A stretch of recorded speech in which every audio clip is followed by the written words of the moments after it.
Hello, this is Jenny Fern, and today I want to talk to you about writing my first children's book. This isn't the first children's book I've wanted to write or have even started on, but it's the first that I finished. I got this idea on November 2nd, 2022, and I know this because I wrote it down in my diary app. I said the following: just had an idea. Either a children's book or a horror novella, Void Cat, where a black cat becomes a void that can let things enter the house. I have a small black cat named Pebble, so I have to assume that some of the inspiration is coming from her. I still think it would be cool to work on the horror novella in the future sometime. Anyway, after writing this note, I went away for a little bit of a weekend trip, and when I came back, I started working on the children's book. At this point, I also had an idea of the size and type of book I wanted. I'd recently read a book called Roboticize that I was kind of eyeing as inspiration for the structure of the printed book. It would be a smallish, staple-bound book, so I went with a 7-inch by 9-inch canvas size in Photoshop. A little bit more work at the beginning, looking at what printers would accept and what formats they accept before starting would be helpful, because you should have some sort of extra space around your image to help give buffer in the printing process. I didn't end up having that, and I wasn't really a problem for my prints, but I think it could be a problem in the future. The process of writing the story was very organic. I had the visual in my mind, as you could see from that note of how the story would be in kind of a panel format and how the objects would come from the void itself. I started with the cover art, and then I moved forward from beginning to end. I did a few thumbnail sketches for each handful of pages as I approached them, and occasionally I would get an idea and do a little thumbnail for it. It just flowed as the story progressed.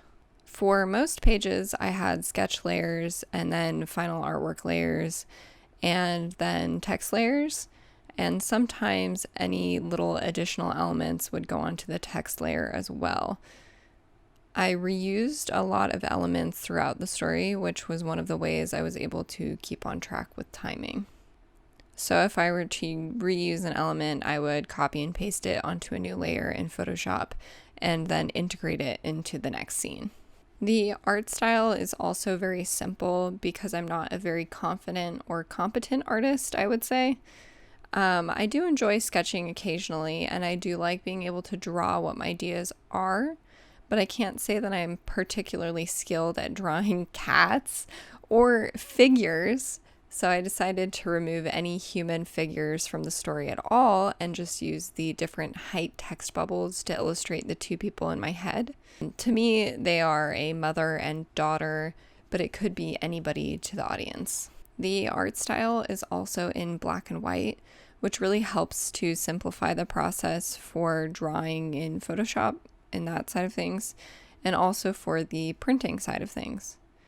I think this had a pretty big impact on the ultimate price. I was on a little bit of a time crunch because I wanted to get these made and printed before Christmas.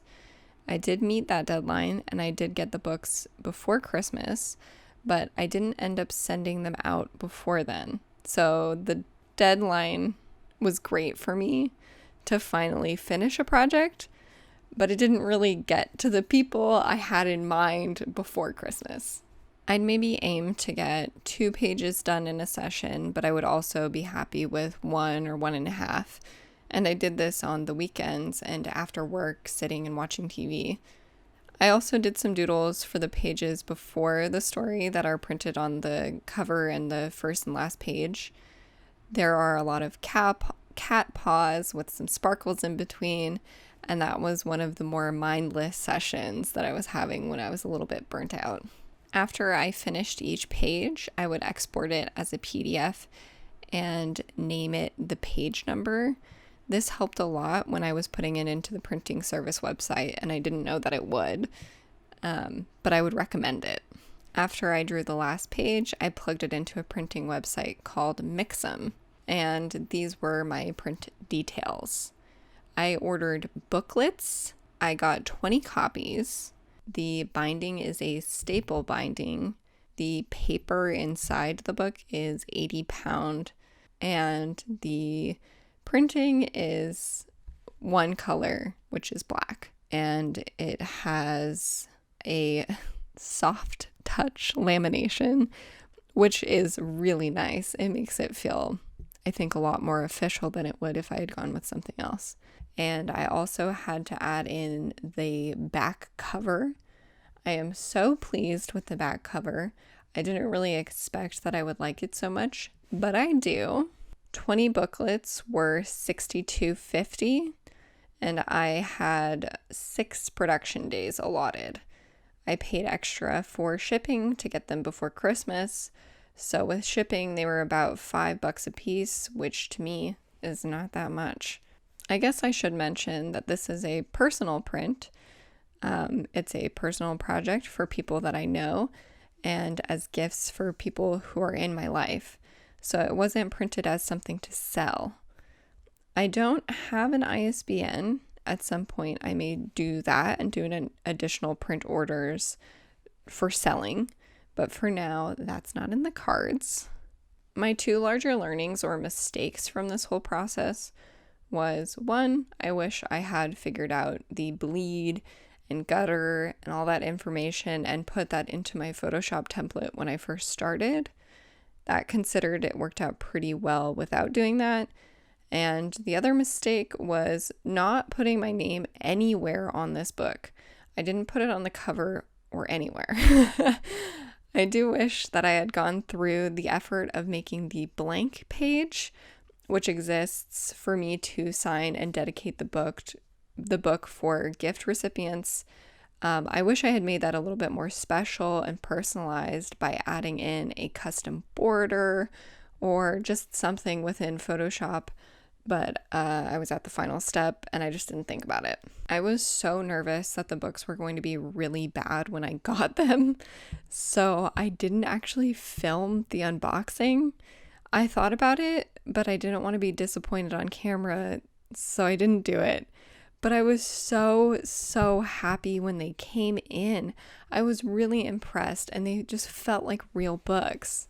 This is one of the first creative projects that I've finished in a long time, and it was really satisfying to hold that project in my hands. I'm quite proud of myself. It's not the best thing that I could have made, and it's not the best thing that I will make, but I'm happy that I did it. In recognition of the horror novella that this could have been, the song recommendation that I have for you this week is the song Devil House by Shonen Knife. That is all that I have this week. I hope you enjoyed this, and if you liked it, please like the video, and if you want to see more, please subscribe. Have a great day. Clove, are you a cat?